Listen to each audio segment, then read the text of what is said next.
अष्टवक्र भी जब जनक राजा पूछते थे ना, मुक्ति कैसे हो, डिटैचमेंट कैसे डेवलप हो है। అష్టావక్రుడిని కూడా జనక మహారాజు అడిగాడు. ముక్తి ఎలా పొందాలి? వైరాగ్యం ఎలా అభివృద్ధి చేసుకోవాలి అని.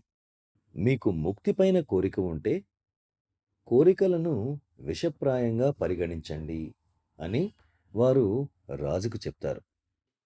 ट्रीट विशेष एज विषम। కోరికలను విషంగా పరిగణించండి మరియు ఈ 5 లక్షణాలను అభివృద్ధి చేసుకోండి. उसमें से एक था क्षमा। అందులో క్షమ ఒకటి. క్షమ, ఆర్జవ, సంతోషం. ఇది ఇలా కొనసాగుతుంది. 5 లక్షణాలలో చివరిది సత్యం. మొదటి గుణం క్షమ. మాకు ఎవరో ద్రోహం చేశారని అంటుంటారు కదా! అలాంటప్పుడు మనపై 2 రకాల ప్రభావం పడుతుంది.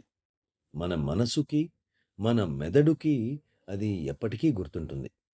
దాన్ని గురించి ఆలోచిస్తేనే గుండెల్లో భారం అనిపిస్తుంది. हृदय भारी हो जाता है। हम भूल तो नहीं सकते हैं।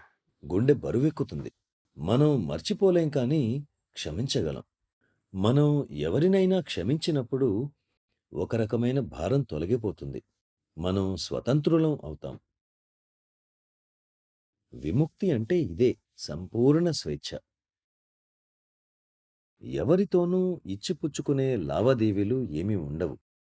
ఎవరితోనూ గొడవలుండవు. మనం ఎవరికైనా ఏదైనా ఇచ్చినా, ఇచ్చామని కూడా గుర్తుండదు.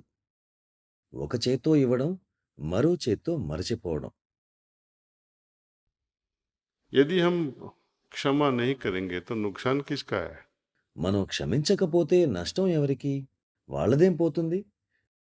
వాళ్ళు ఎలా ఉన్నారో అలాగే ఉంటారు.